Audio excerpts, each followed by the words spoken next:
Good afternoon, Inspirit family. How's everybody doing today? Namaskar. All right. It's a beautiful day in the ATL. A little sunshine, a little blue skies. Can't see it in here. Doesn't mean it's not there. We talked about that last week. Just because you can't see it doesn't mean it isn't there. All right. So now I am trying my best to stay tethered right here to this podium because Michigan has given me the biggest phone in the world to record off of. I can't stick it in my pants, not that much of me to stick it into, so it's going to be right here, and we're going to do our best, Michigan, not to move and drop it. Okay. All right, this week, yesterday was a pretty interesting day because about 3 or 4 months ago, I got these really sharp knives. You know, they're supposed to be the super duper knives, these Cutco knives. I mean, these knives are sharp. They could chop down a tree, cut through metal. I mean, they're great. They're Superman knives. And so I got them, and I put them up on a shelf, and I'm like, well, these are really sharp knives, and I think I'm going to save them. I don't think I'm going to take them out because I don't want anybody to cut themselves.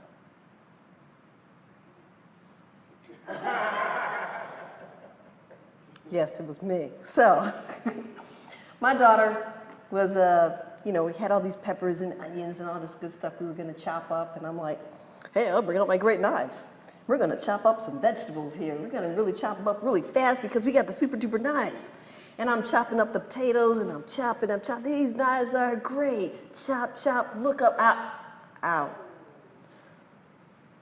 chopped off the top of my thumb.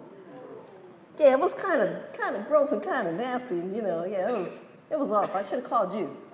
I said, I got to know somebody that's a medical professional so that they can tell me if I need to go get some stitches here. But, I wrapped it up and continued to try to do what I had to do. Long story short, it just needed a Band-Aid. At least that's what the doctor at the ER said as he looked at his Band-Aid. Kind of embarrassing, but we lived. But the thing is that in my infinite wisdom, this was the appropriate time to take out these knives. In my infinite wisdom, these knives would be great right now to chop up all these vegetables. But what kind of wisdom was that? Since we're talking about wisdom in this month of April, in this month of wisdom, in this last Sunday where we're talking about wisdom, what kind of wisdom was that? That was what I'd call false wisdom. You see, false wisdom is what comes from our ego. False wisdom is what comes from our need to be boastful and selfish and all about me. That's what false wisdom is all about. Now, the Bible tells us that there's 2 kinds of wisdoms. And I don't think I've ever seen this before. And so when I saw this, it really got my attention. So this lesson today is going to be very scriptural heavy. So if you have your Bibles, you want to take them out. Because we're going to go to the book of James, chapter 3, verse 13, so you can get a better understanding of what the Bible says about these 2 kinds of wisdom. So that's James chapter 3, verse 13. We're going to read all the way to 17. And it reads, "Who is wise and understanding among you?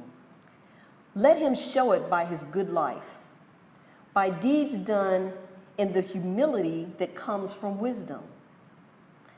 But if you harbor bitter envy and selfish ambition in your hearts, do not boast about it or deny the truth. Such wisdom does not come down from heaven, but is earthly, unspiritual, of the devil. For where you have envy and selfish ambition, there you will find disorder and every evil practice. But the wisdom that comes from heaven is first of all pure, then peace-loving, considerate, submissive, full of mercy and good fruit, impartial and sincere. Peacemakers who sow in peace raise a harvest of righteousness." So now that you know this, you can spot the false wisdom a mile away, right? Because you know it's on a human level. It's on an ego level. It's on an all about me level. Whereas true wisdom comes from the Christ Spirit within. True wisdom comes from that inner Christ Spirit that speaks to us when we take the time in that still small voice to listen. Now, as I said, there are two kinds of wisdom, and the Apostle James said that worldly wisdom is the wisdom that is contaminated, ambitious, and envious. And heavenly wisdom is pure. It's content, it's merciful, it's submissive. So to be spiritually wise, a person must exhibit understanding, acceptance, and peace. James also says that the one who is understanding and wise will show it by its good life. So you don't even have to ask, they don't have to speak. You can see somebody watching their actions, see they are living a good life, and know that there is some wisdom that they're utilizing from that Christ Spirit within. Now, it's taken me over 50 years to learn that the good life is not attained in a college degree. Succeeding in my career, owning an expensive car, or having a lot of money in the bank, or even taking those all envious vacations to Hawaii. I mean, that stuff is good. Don't get me wrong. I like it just as much as the rest of you. But while knowing that I was considerate instead of crabby, that I stood by faithfully when all the chips were down for the other guy, that I sacrificed and gave to a worthy cause, that I showed impartiality when I wanted my own way, that I was real in the midst of phonies, that I was forgiving, that I had courage to defend the reward for something better down the road. You know, I wish I could have learned all that stuff when I was a lot younger. But when I was a lot younger, I was determined to go to the school of hard knocks. You see, there were a great many lessons to be learned in the school of hard knocks. And I wasn't having anything to do with the school of mama's got some wisdom. Daddy might be able to tell me a thing or two. My older sisters have been through this. No. Deb's got her own school of hard knocks, and I was determined to take it, and I went on that path each and every day, 2 or 3 times a day. Hard knocks are hard. Let me tell you. So, now, you ever take the time to ask an elder a question?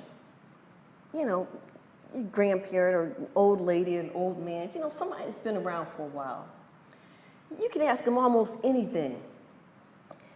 Most of the time, they'll come back with, baby. Take a little time. Now, you got to be patient when you're talking to old folks. Baby. And then they ask you a question. And you're thinking to yourself, now, that's not what I asked you.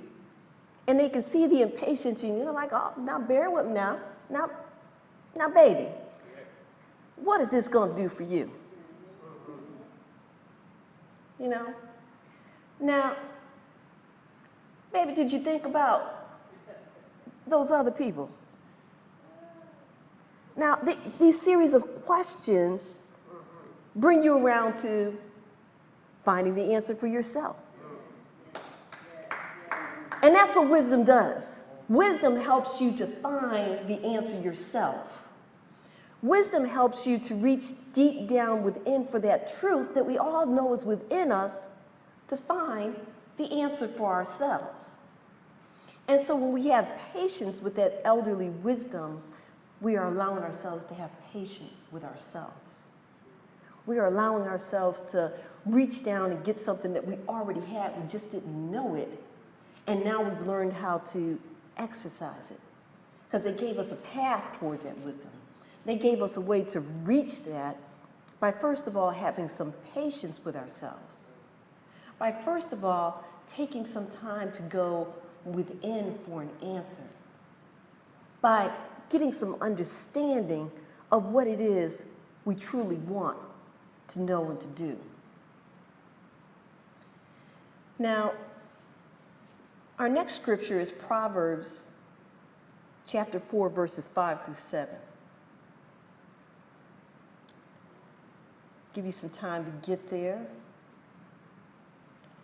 And it reads, "Get wisdom, get understanding. Do not forget my words or swerve from them. Do not forsake wisdom, and she will protect you. Love her, and she will watch over you. Wisdom is supreme. Therefore, get wisdom. Though it costs all you have, get understanding." You know, they had the commercial, got milk, right? We need to be asking ourselves, got wisdom? You making a decision, you got wisdom? You getting ready to do something crazy, you got some wisdom? That's what you need to be reaching for. But so oftentimes, we are moving way too fast. We are in too much of a hurry to get the most important thing we can get, which is wisdom from within. Now, my grandmother died when I was like 5, and I didn't really get an opportunity to have that relationship with my grandmother. And those of you that know me know that I think that my mission in this world right now is to be a grandmother, because those little people are the world to me, and it's all about them. I want to give them something I didn't have. I want to give them a truth and wisdom and understanding that I knew my grandmother would have given me. I was looking on the internet yesterday about wisdom, and I saw this letter called Words of Wisdom from your grandmother, better known as Nona. And I want to share this with you because when I read this, I could almost feel my grandmother standing with me. My grandmother, my grandmother's grandmother, her grandmother, my ancestors standing with me, giving me this wisdom. And I can hear myself giving this same wisdom to my grandchildren. Now, my kids aren't going to listen, but the grandkids, they might listen. For the kids, it's too late, but the grandkids, they're going to get it. So the letter reads, "Dear Kelly and Terry, your mother has asked me to share with you some of the things I've learned about life as I've traveled this path. Things that might be helpful to you as you grow and stretch and learn who you really are on this planet. You know, my dears, there are lots of cute phrases and platitudes that are abound, and many have value and are true.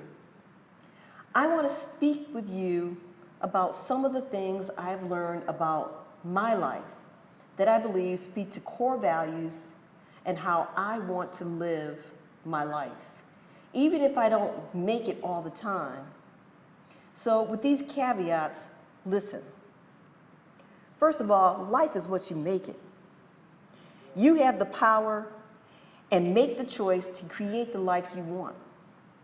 You are not at the mercy of some unseen forces. Your choices make your life rich, rewarding, joyful, and beautiful, and otherwise. You have a choice. Second, love is really all there is. We talk about that here all the time. Nothing else matters. It is what we all want to give and receive. It is who we really are. The rest is just chatter and chaos. It's just a diversion, and fear is allowing ourselves to be in that space of love that we're created for. It's just a diversion. Love is all there really is.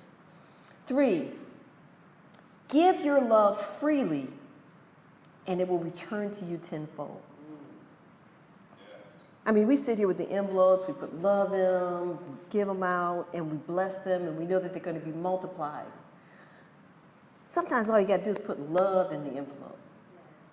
Sometimes all you got to do is put love in your hello, how you doing, for it to return back to you tenfold. Do not make your love conditional or require that it be earned. Love is to be shared and sprinkled wherever you go. It can be shared by a smile with a stranger, a word of kindness to a sales clerk, holding the door for someone. There's a million ways you can share your love and light and sparkle to brighten someone's day. Number 4, look for the gift in every situation. Keith and I were just talking about that as we had our weekly conversations about adventures with little Leroy. And there is a gift in that situation. And before I allow myself to get too frustrated with him, I look for the gift. I remember that all the time, that there is a gift to this situation. Just to share with you, this week's gift is, I don't want to be that way. I'm going to exercise, meditate, do everything I need to do. So I'm not like that at 82. That's the gift. So I give that gift to myself. Every experience we have is given to us to learn from. Even the most painful and difficult times have a gift within them. If you can find the gift in every situation, you will live a life of joy and peace. Next, be passionate. And this is capitalized. Be passionate. I'm going to have to interject my own stuff in here and what Grandma says and what Nona says, but be passionate about whatever you do. Because when you're doing something with passion, it shows. People know that you got a passion for it. People truly know when you're doing something half-heartedly. They know when you're not vested. If you're not vested, they're not vested either. If you're talking to someone and you're halfway in the conversation, they're halfway listening. If you're loving someone with half a heart, hey, what can you expect in return? Be passionate about what you do. Do your job with passion. Smile with some passion to it. Say hello with some passion to it. Shake somebody's hand with some passion to it. There is some energy that is released in that passion. There is something that transpires in that passion. It transmutes everything else, that passion. Be passionate. Give yourself the freedom to express your passion in every part of your life. Your work, your play, your relationships, your sexuality. A lot of us know how to do that, but we can't put it over into anything else. It is the fire that fuels your soul. Express it freely and share it so that others can be warmed by your vibrancy.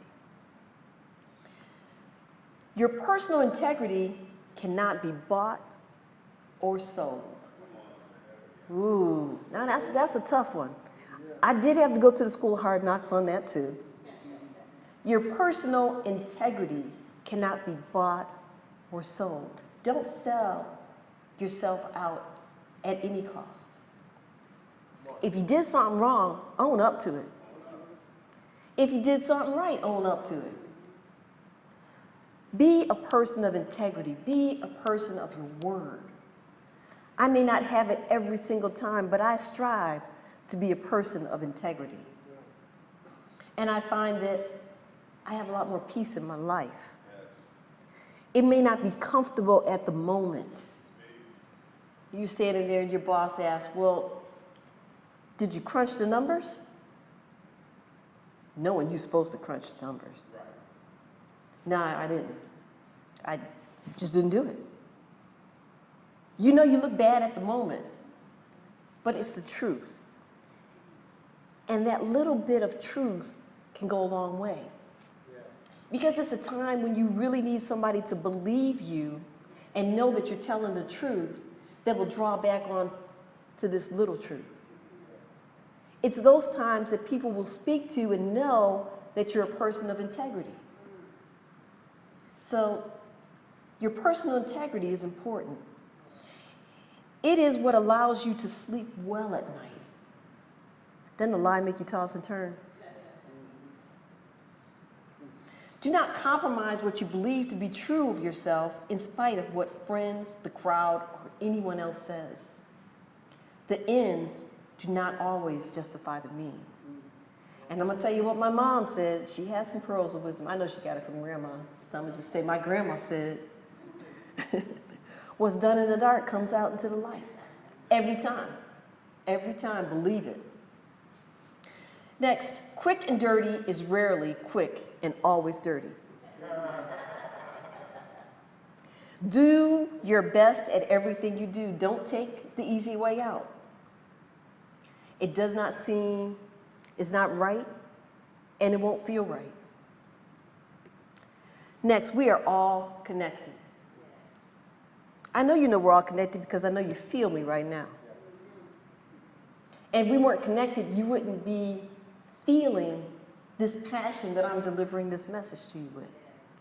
You wouldn't feel how I'm standing on the belief of every word that this woman is saying to her grandchildren.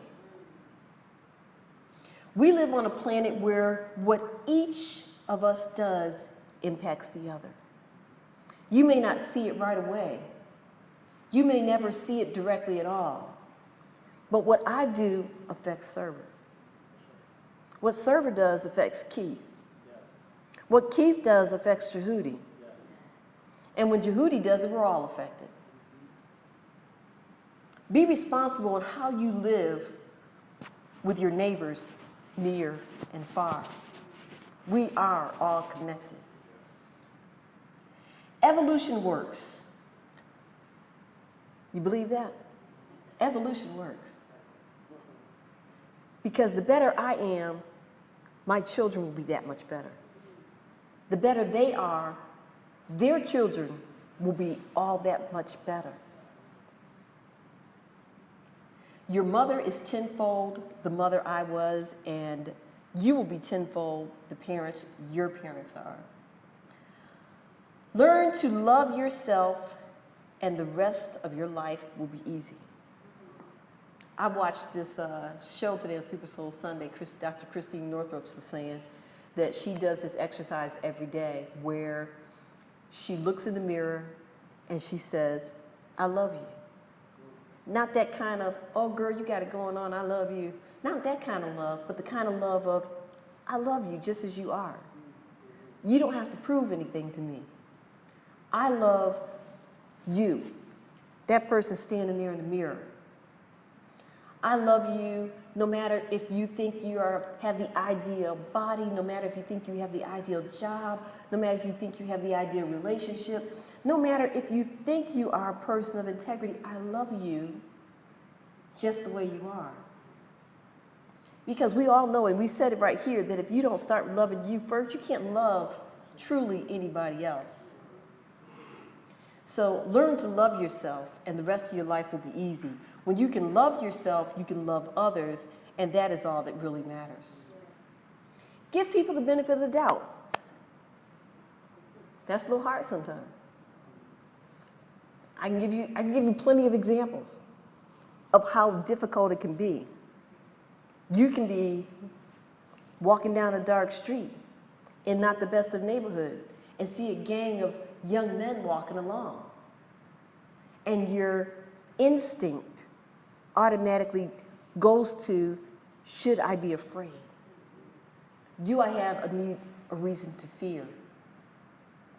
Well, I'm saying to you, give them the benefit of doubt. Give them the benefit that they are good. Give them the benefit that they are doing good things. Give them the benefit that they may stop and ask you if you need any help. Because what you see and project is what you begin to see in your experience. So when you give that benefit of the doubt, you're really giving it to yourself. You are really putting out something to manifest. Give the benefit of the doubt. Everyone always does the best they can in circumstances. Even though it may be hard for us to see that, this earth school is pretty difficult. Next, know that you are never alone. Never. We are always connected in our heart with those we love and who love us, whether we are far apart geographically or if they have passed on to the next stage or if they've transitioned, as we say. We are always together. I stand here with my ancestors. I know they're with me. I stand here with those who have gone before me. I stand here with you who are with me now. We are all together. I know I'm never alone. And you need to know that too. You are never alone. You don't walk this path by yourself. And last but not least, and this is so important, and I've done this up here before, and that is to laugh loudly. Don't restrain your joy and laughter. I know some people just go, there's a little giggle. But you got to let it go. I mean, that is some kind of release that you just don't want to miss out on. Let it go. Let that laugh come from deep within you and enjoy it.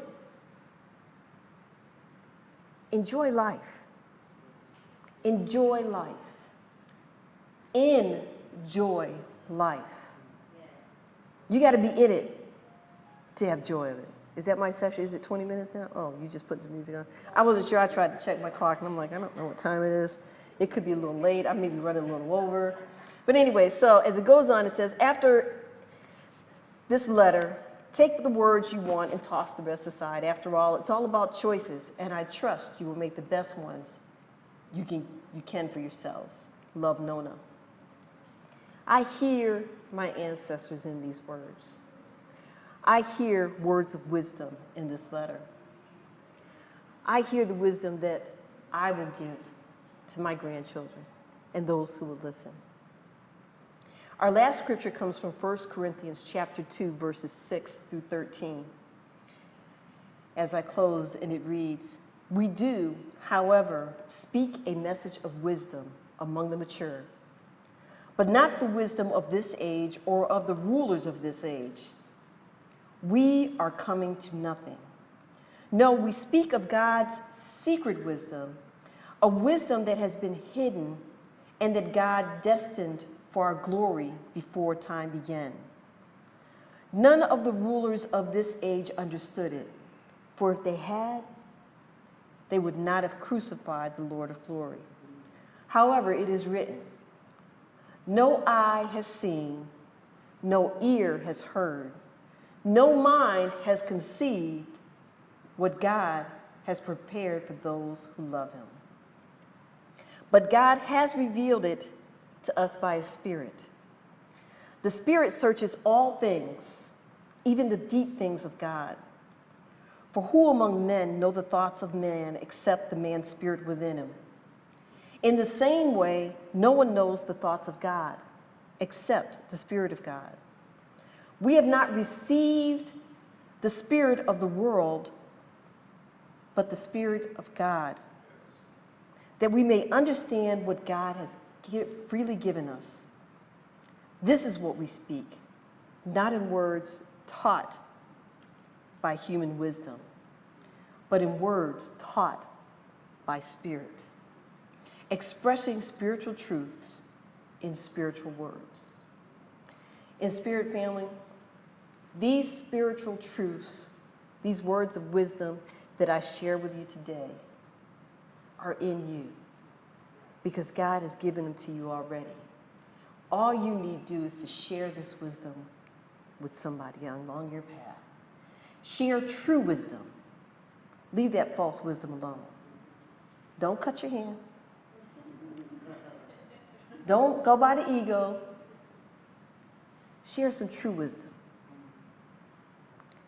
And love life. Enjoy life. And live a good life. I love you. Peace and blessings.